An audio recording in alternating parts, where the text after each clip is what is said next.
Hello and welcome to the pre-show for our reveal stream for Destiny 2 Year 2. We're excited to have you here today. I have two developers in the hot seats. This is Deej. I will be your host when the stream begins. This is a sound check. This is not the stream. We will have no reveals during this soundtrack check. This is simply an opportunity for us and yourselves to adjust your audio levels so that we don't blow out your eardrums while we blow your minds.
We have this opportunity that we wouldn't have had years ago to ship a game and then really collaborate with people outside the studio to figure out, like, what is the best version of that? Honestly, yeah, like we're building something the community has been asking for, and it's accumulation of everything that we believe the game needs to be.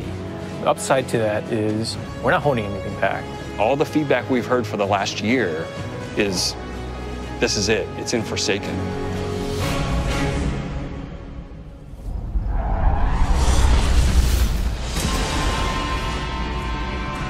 We want this release to have a different tone and a different vibe. We sort of just embrace that Western revenge vibe. You're going to a darker place. You're going to take on a different role as a Guardian.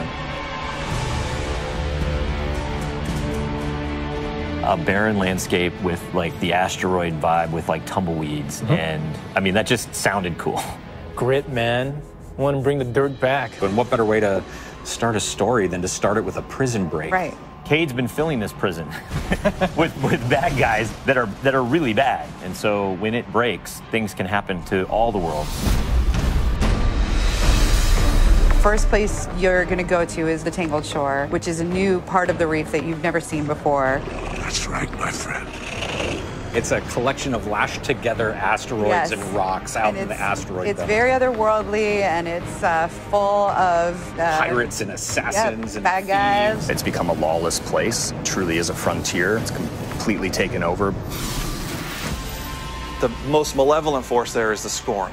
They're very aggressive. They're always going to charge and push you. The Barons are the top dogs in the Scorn, and each one has gone back and like committed nefarious crimes. I think of it as the reverse Magnificent Seven, like the worst of the worst criminals. You are hunting down these different Barons. In fact, they're called Baron hunts. So one Baron is a sniper, and you have a sniper versus sniper battle with them. Another Baron is this big, giant, hulking melee character.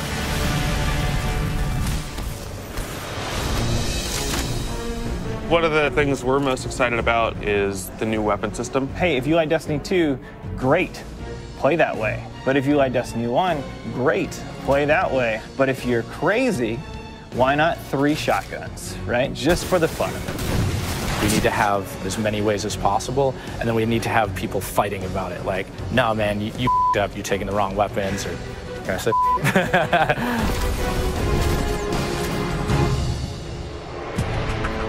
So randomables are coming back. Every single weapon is going to feel different when it drops. And we're improving the mod system, so you can customize your weapon the way you want it. We've got a whole new masterwork style system coming together where you actually are able to kind of move your levels up over time. And so there's investment back on the weapons again.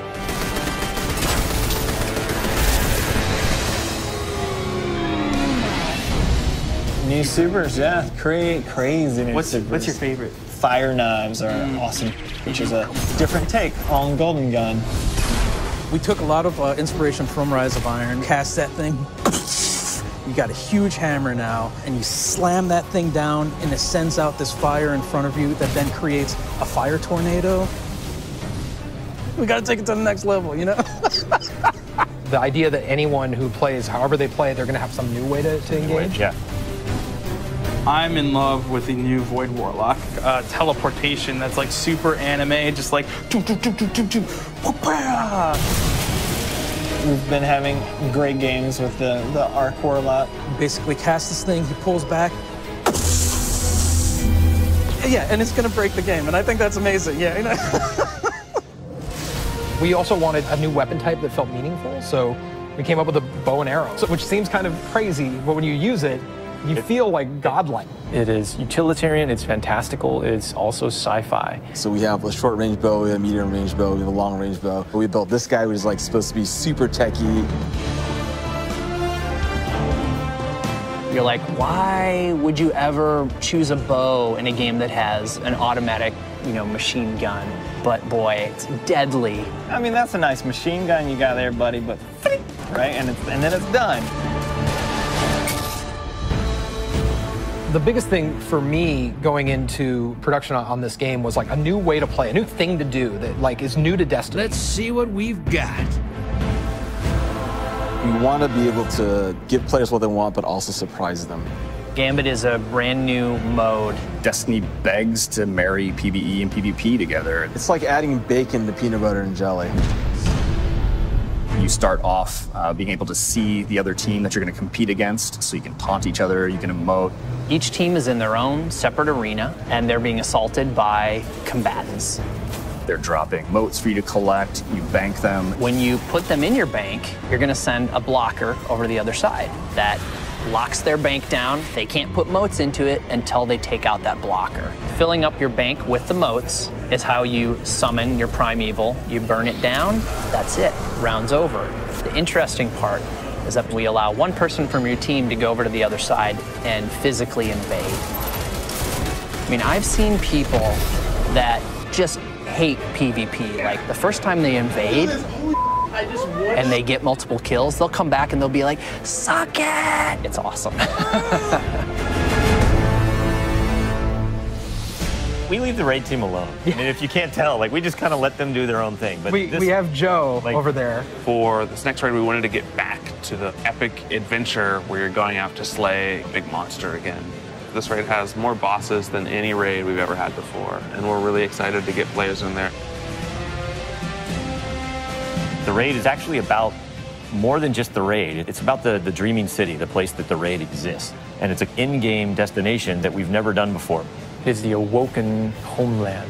I could talk about the Dreaming City for hours. It's like if the Vault of Glass and Dreadnought had a baby. If they were like twins. Or yeah, that's actually more accurate. Yeah, they're like twins. If, Yeah, like, yeah, yeah. you had twins, and then you took those twins and you put them on the doorstep of Peter Jackson, raised them as his own, and then that's the Dreaming City. It is magical and weird and mysterious. It's designed to be a destination that has puzzles that you need to solve. A lot of hidden corners, lots of passageways that might not seem to exist the first time. And the raiders, they affect this destination. They change it for everyone. It's like this cyclical endgame place where there's just secrets and different activities that unveil over time. So the Dreaming City that you see at launch is not going to be the same Dreaming City 2-3 weeks later.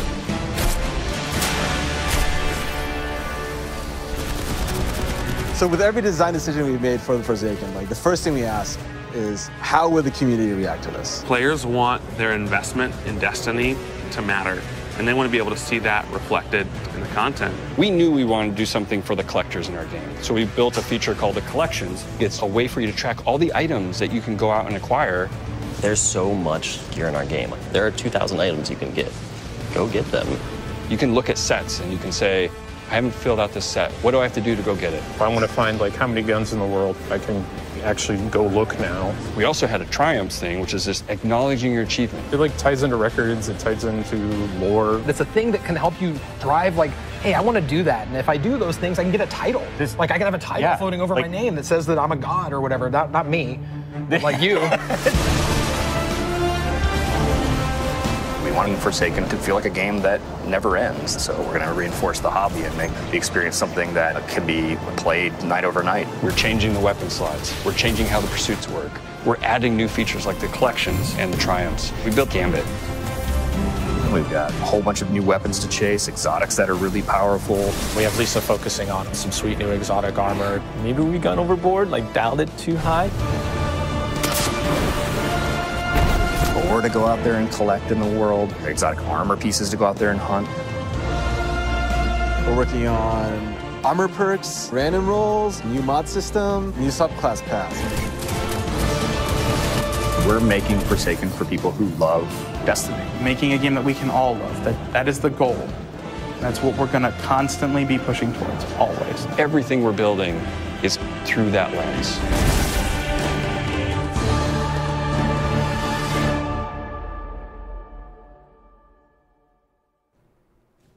Hello. I just saw you guys in that video. Yeah. I know, it's very, very fancy. Are we live? Is this real?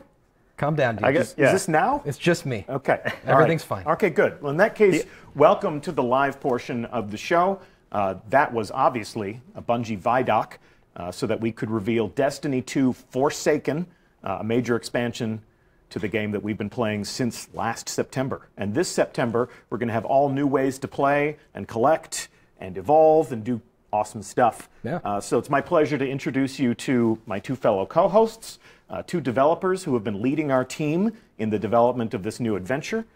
They are Scott Taylor. Hi. And Steve Cotton. How's it going?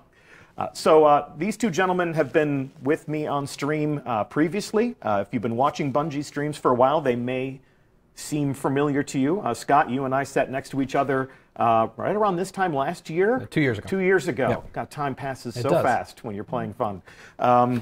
So we were together for the reveal of Rise of Iron. Yeah, that was great. And Steve, you and I traveled all the way to Germany by way of 2 planes and 4 trains. 18 trains. 18 trains, yeah. But you were on stream for the first time that we ever revealed private matches and playing in Rise of Iron. So welcome back. Thank you. Thank you. For people who might not be familiar with you, for people who might not know what you do here, talk to me about what you do at Bungie and what your contribution to Forsaken has been. Right, so I am the Forsaken project lead. My primary job is controlling Steve. When I'm not doing that, we work with a lot of awesome people, the leads of the game, to make sure that Forsaken ships and is everything that we want it to be. So that's kind of what I do. Do you concur? Are you under control?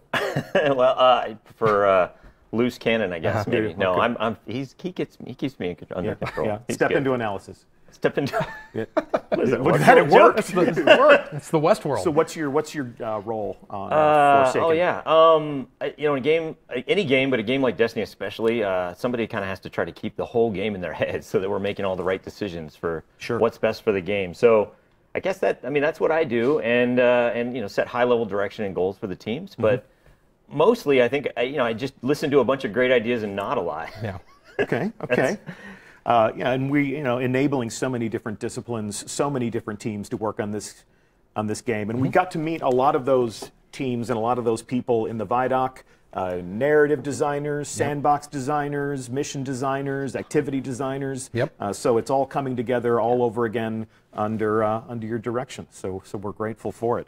What have been your overall goals? What have been your super objectives in the leadership and guidance of all these teams working together?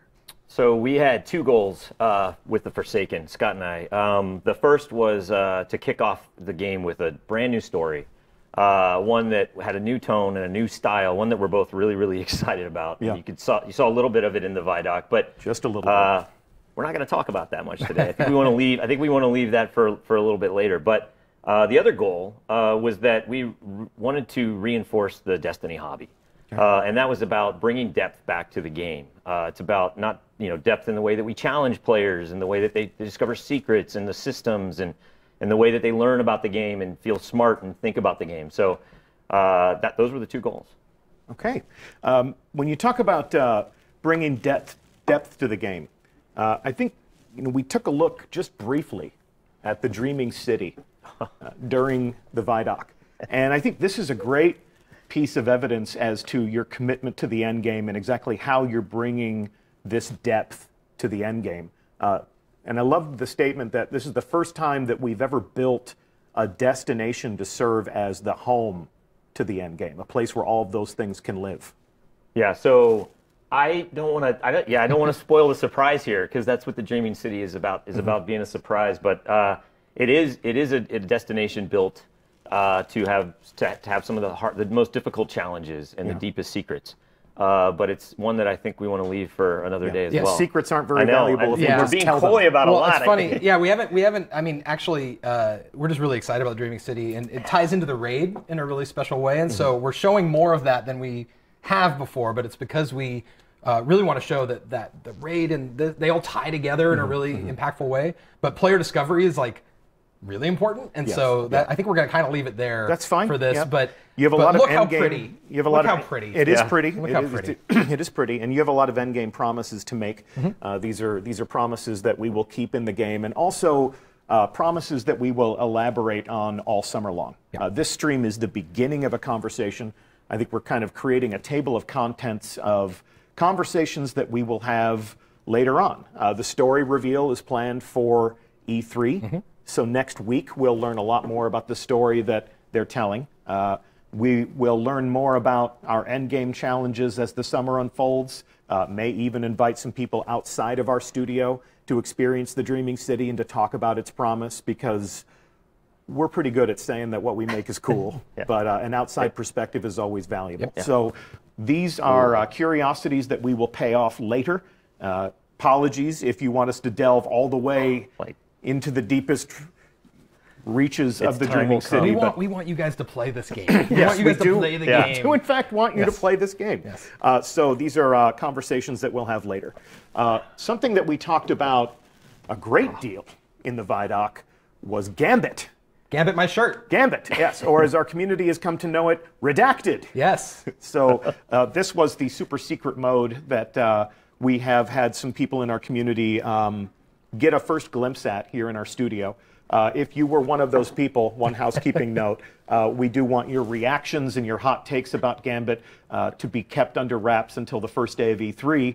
But if you'd like to raise your hand and say, I have played Gambit, that's a good beat for this moment. They can replace redacted with Gambit. Yeah, that's about as much as the conversation has evolved. That seems good. But while we did talk a lot about how it plays and what the essential experience is, what have been your goals for this new activity that we've never seen Destiny played this way before? So it was really important to both Scott and I that Forsaken was able to deliver a new experience to people, right?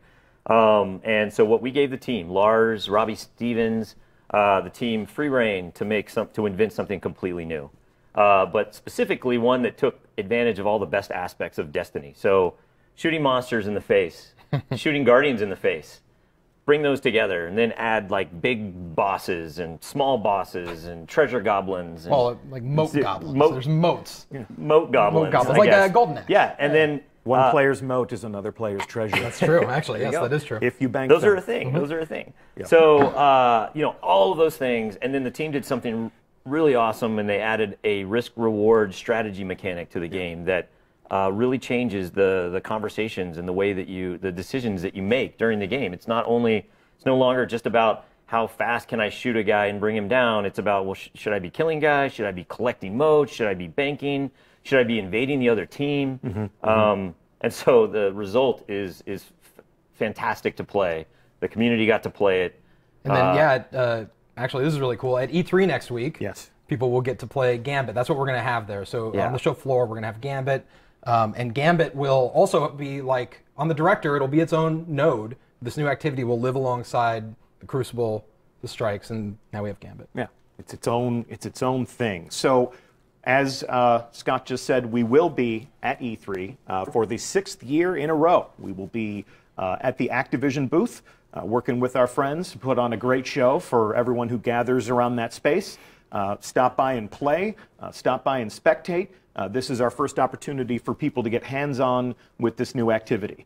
Now, if it's a little late for you to be planning a trip to Los Angeles or trying to score an E3 badge and you want to join the hands-on pre-launch conversation, we're going to take that same Gambit build, that same pre-launch build that we're bringing to E3, and we're going to ship it straight to Tampa, Florida after E3 is over so that it can be playable also at GuardianCon.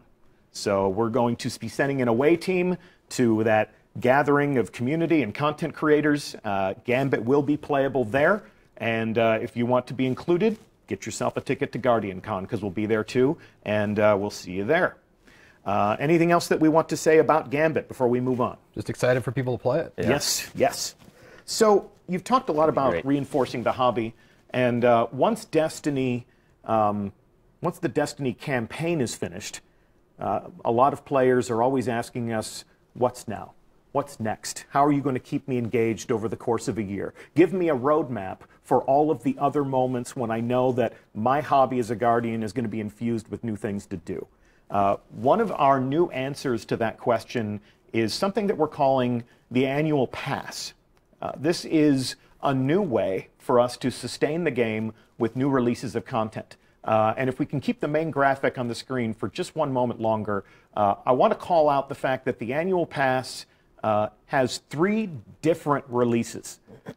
This is live on DestinyTheGame.com right now, and because our product pages have gone live, we just want to set some expectations for how this is different from what you may have known this year. If you played Curse of Osiris, if you played Warmind, this is a different thing. So if you're the type of person that throws your money down on something as soon as it becomes available, we'd like to set your expectations that this is different than those expansions. What we have here are 3 different releases that will come out over the course of the year. Black Armory, Joker's Wild, and Penumbra in the winter, spring, and summer to come. So these releases are a new way for us to deliver content. What purpose would you say that these serve?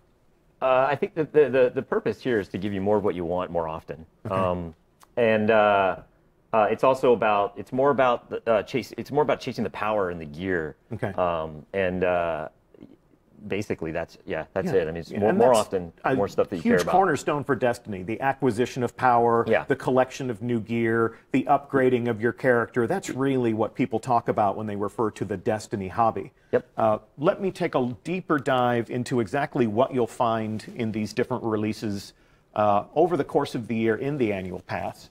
And if we can give people a read on this, here is what, across these 3 different releases, you can find in your annual pass. Endgame challenges, obviously new things to collect, new and returning exotics, new pinnacle activities, deeply challenging things to really test your skill and your teamwork, new triumph records to collect, and we'll take a look at exactly how that'll unfold in the game, and new lore to discover and collect in the game using new tools and features that we'll be delivering to every player. The annual pass does have exclusive content for the people that purchase it, but this collection game is about to evolve in year 2. So I would say that to set your expectations for this right now, we're leaning harder into the things that keep you coming back to the game week over week, month over month. It's activities, it's action, it's challenges, it's things to earn and collect. We're not leaning as hard into cutscenes or cinematics. Obviously, we're telling a story, but it's a story that you'll discover in moments of action, the reason we play the game, and things that we can collect, and our understanding of the world that you're creating will grow over time through the annual pass, and you'll be building on the great story that you're telling in Forsaken. Yeah, it's definitely about not having just a single moment where people come back, and having that kind of extend and stretch out. Yeah. And each of these releases, the 3 releases that we indicated, each of those releases begins a new season of play. So they kick off the season. It's a season that every player can enjoy with the people that own the annual pass, but it is sort of a thematic shift. So with the new beginning of the season, with the new release in the annual pass, we create a new theme that presides over everything that people will be doing in the game. This is obviously something that you'll need to know more about.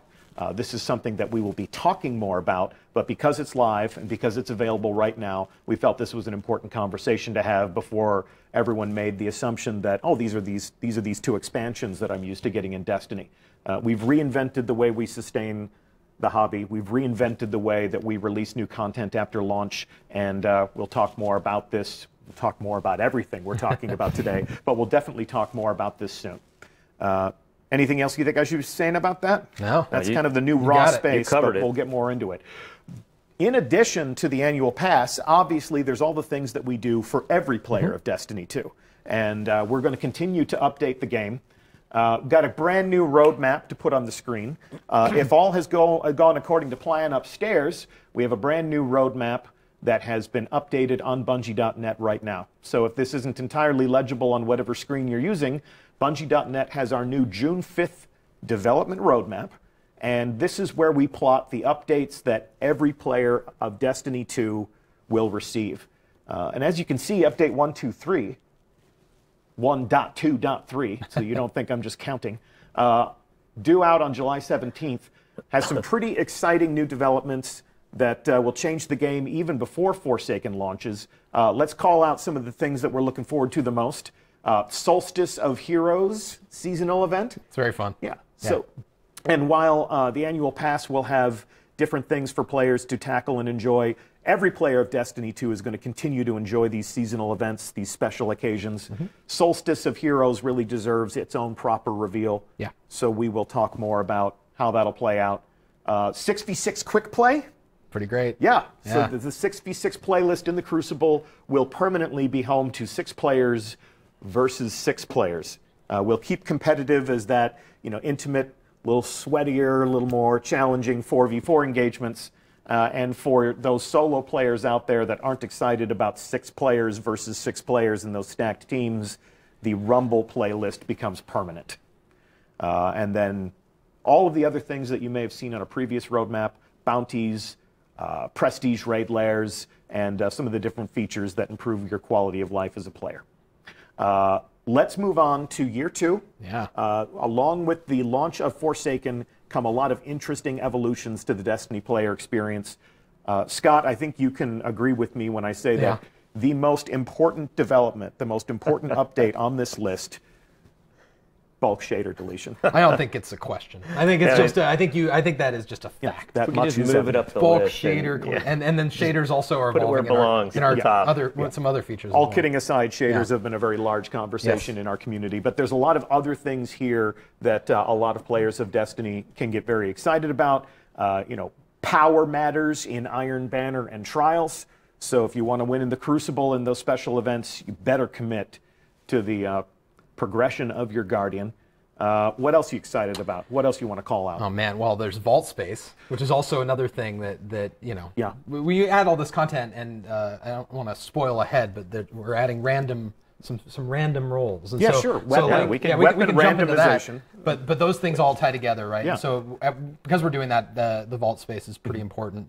We'll take a look at gear collection and in-game triumph in just a minute, but it's important to call out that while collecting gear and keeping it in a menu that's sort of like your accomplishments, weapon randomization, or more affectionately known as random rolls, that is something that is coming back. Let's just say it again. Yeah, they're testing it upstairs right now. It's coming back. We're bringing it in. Yeah, it's gonna be good. What's your goal for that as a game director? Yeah, the goal for random rolls is just to get to make earning gear more exciting to players, to personalize their chase for weapons and armor, and to really get add that depth that we were talking about before to a system that they can now kind of learn and dig into and try to figure out. Yeah, I'm loving this recurring theme of depth. Yeah. Every drop has the potential to be exciting, to be something new.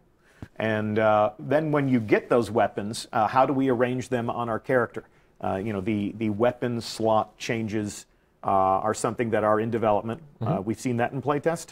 Oh yeah, and yes. Actually, do you want to talk about how it works? Then I can. Sure, like weapon slots. Weapon slots are really exciting. I mean, all those things on that list are exciting. The weapon slots, especially, because the weapon slots are really about giving you more control over your playstyle. So for me, it's about getting my fusion rifle back. Sure. That's just that's my priority. But for everyone else, I think it's different, right? And so now you have more control over which weapons you can put in those first 2 slots. You can still roll your 2 hand cannons if you want. Or you can roll 3 shotguns, Deej, if that's. I do enjoy shotguns. Yeah, but it changes the way that you think about the weapons that exist today, because it's going to force you to move things around in a way that's really interesting, and then it changes the way you think about ammo and the way that it works. And so I'm really excited for people to play the weapon slots at E3. Yeah, and so yes, like Steve said. Sorry, stole your thunder there. Whatever. Yeah, spoiler. I didn't control him. Yes. He was next to me. There you go. You're a loose cannon. You're a loose cannon. I was keeping my mouth shut for a little while on purpose.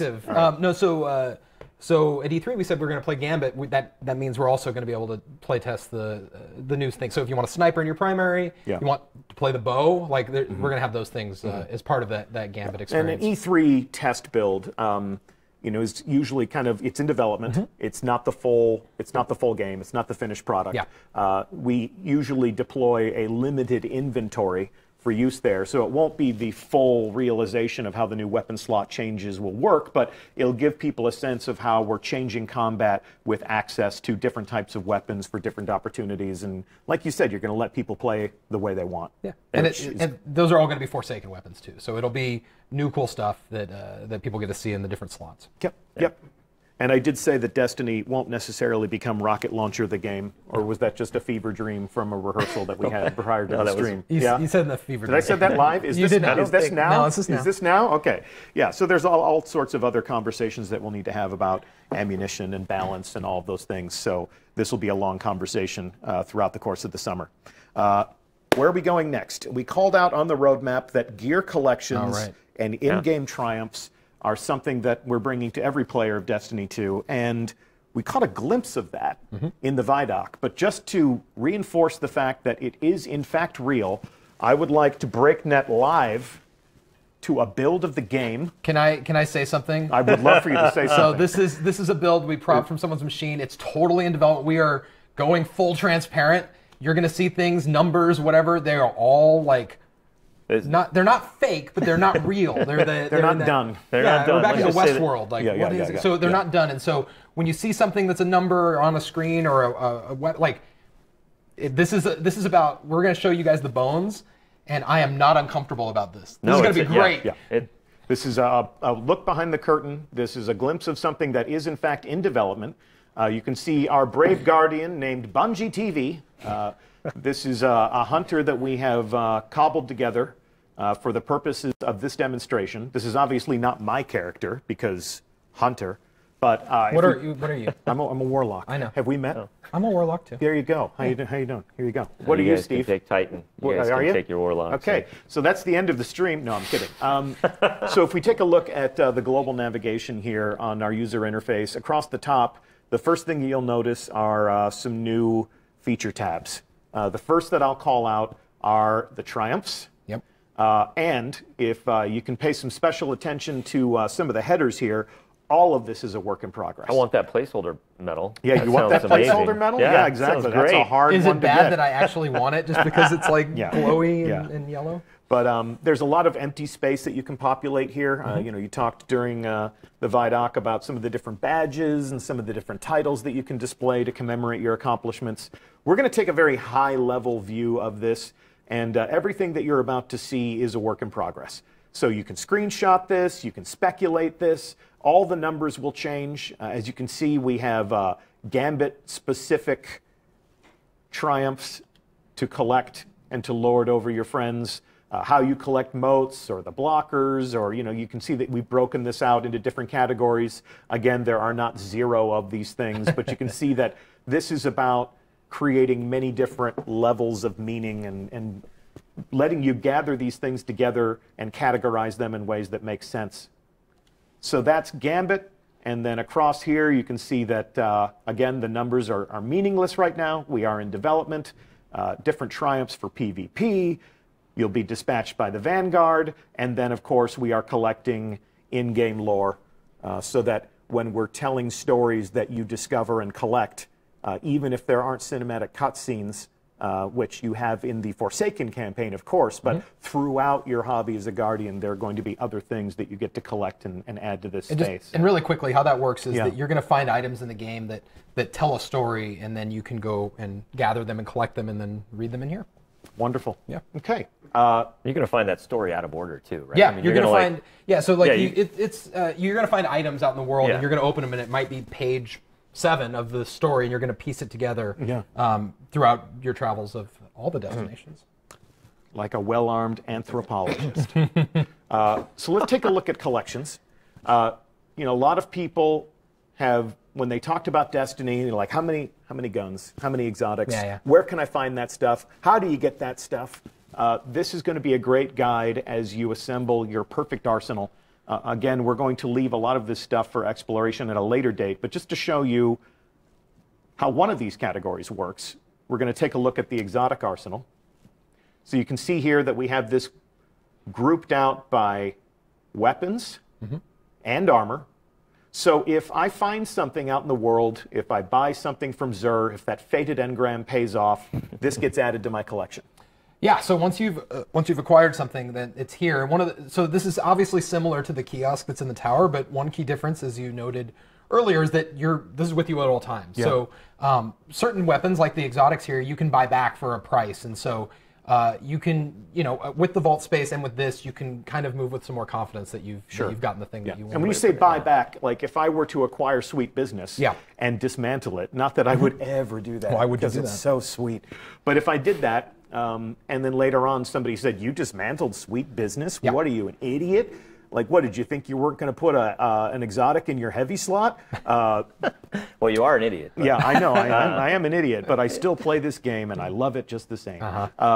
And if I wanted my Sweet Business back, I could use this collection system to restore it to working order in my inventory. That's right. Using different materials that I've gathered. It's different for different categories. It's a long conversation that we're not going to have to be really today. clear, that is explicitly about how the exotics work, and we're working on everything else. Everything else is a work in progress. And because exotics are a thing of mystery and discovery, you're not going to tell me, you're not going to give me a full menu of what exotics you own and what exotics you don't. No, but to note something there that I don't think we're going to exactly show, but if you were hovering over an Iron Banner weapon or piece of armor, it would It tells you how to get it. So it would tell you how to Yeah. get it. It'd be like, go play that Iron Banner, or go do this strike, or whatever the circumstance is. It'll let you know. Or if it's mysterious like that, it will. You know, there'll still be mysterious, non-exotic things as well. Yeah, and then we're still gathering these things together and putting them into interesting categories. Yep. All right. And then the same goes for your weapons. You'll tell me where I can go find all my favorite legendaries, or maybe document the things that I've earned as I progress. Do the same thing for armor, breaking that thing out across all the different activities, all the different subclasses. Collect all of your ghosts, all of your different bots, all of my ships, all of my sparrows, and Flare. And flare, perhaps near and dear to everyone's heart. The flare, the things that you use to decorate your guardians. Here we have our emblems. Here we have our shaders. It's important to wear some flare. It's important to express yourself. You do want to express yourself, don't you, Steve? We really do require 15 pieces of flare in Destiny 2. Yes. Some people choose to wear more, and we encourage that. That's from a movie. It is. You have a case of the Mondays. I do have a bit of a case of the Mondays, even though it's Tuesday. But we can see that this is an opportunity for you to look upon all of your treasures. I don't know if these numbers are placeholder or if they are finished. Pardon our dust. Let's just assume they're all placeholder. Let's just assume that they're all placeholder. Yes. Let's play that game. That is a fair assumption. And then, as we said over on the right, all of that's work in progress or even to be revealed. So we'll be filling in the raw space over here as we finish our work on these new features. Yeah. And what else would you want to say about this? Boy, I mean, like, these are features available to everyone. Triumphs and collections are available to all the players of Destiny 2.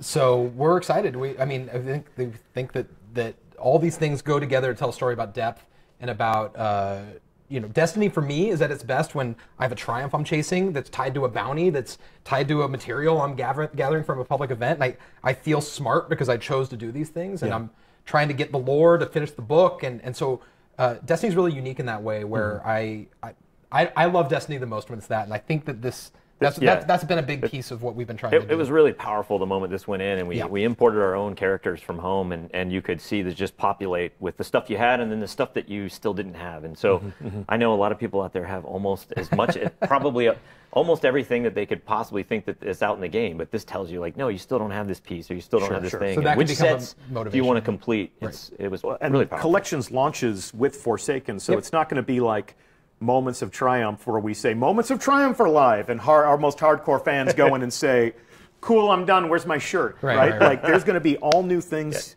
to gather in there. There are going to be all new things that you can go and do and collect, and the collections tab will be a great way for you to sort of plan your time, which is something that a lot of people in our community talk about. I want to plan my time. I want to play my game in the most profitable way possible. I mean, one thing we've talked about, back to the depth of the hobby and everything, is just the the parallel pursuits that that players want to be on at the same time, whether it's the campaign or quests or we're adding bounties. And so this collections is just another aspect, another axis of, hey, I can be spending my time going and getting this thing while I'm getting a patrol and I'm hunting down an outlaw and I'm doing all of these things. Or the quest to delete shaders. It's going to be great. Cool, guys. It was almost the title. Well, I think that's all we're going to talk about today. And I know that we have created more questions than we've answered by design. That was the plan. We will be at E3. We will be updating our blog every week. We will be at GuardianCon. We'll be inviting other people to play this game and to offer their expert external opinions. This begins that old familiar summer cycle. If you are a Destiny fan, we're going to travel the world. We're going to talk to people wherever we can find them, and we're going to introduce them to Destiny 2 Forsaken. So we're so excited. Yeah. Yeah, thank you. Thank you so much for tuning in. It's amazing. Yeah, thank you so much for watching. Thanks for coming with us on this journey. Thank you for playing. We'll see you at E3. Yeah. See you at E3. Yeah. And you. And you and me and you and Lars and the rest of the people. Tej from HMS. Tej from High Moon Studios, who's been a great partner. Oh my God, the it's been amazing. And they were like, hey, you want to work with High Moon and go to San Diego every month? And I was like, I guess that's fine. Yeah, no, they've been amazing. They've been absolutely incredible. It's been really great. Well, we'll see them at E3 as well. Yeah. And if we see you at E3, definitely pull us aside and say hi. And if not, hopefully we'll see you at some point this summer. In closing, we're going to take another look at the Vidoc, but not in full. The team that made that Vidoc for us was given a challenge. We said, take everything that you're revealing, take everything that you're saying, take everything that our developers have said on camera, and compress it into 60 seconds. So let's see how they met that challenge with this. Hope you enjoyed the show. Check it out.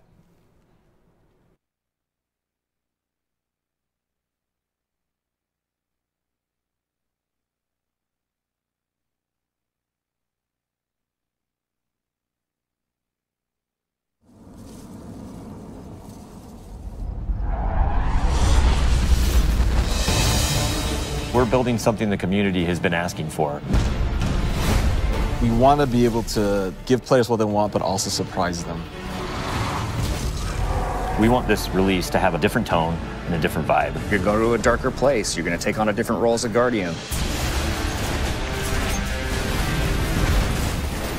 We're changing the weapon slides. We're changing how the pursuits work. Gambit is a brand new mode. Armor perks, random rolls, new mod system, new subclass paths. We're making Forsaken for people who love Destiny. Making a game that we can all love. That is the goal. That's what we're going to constantly be pushing towards. Everything we're building is through that lens.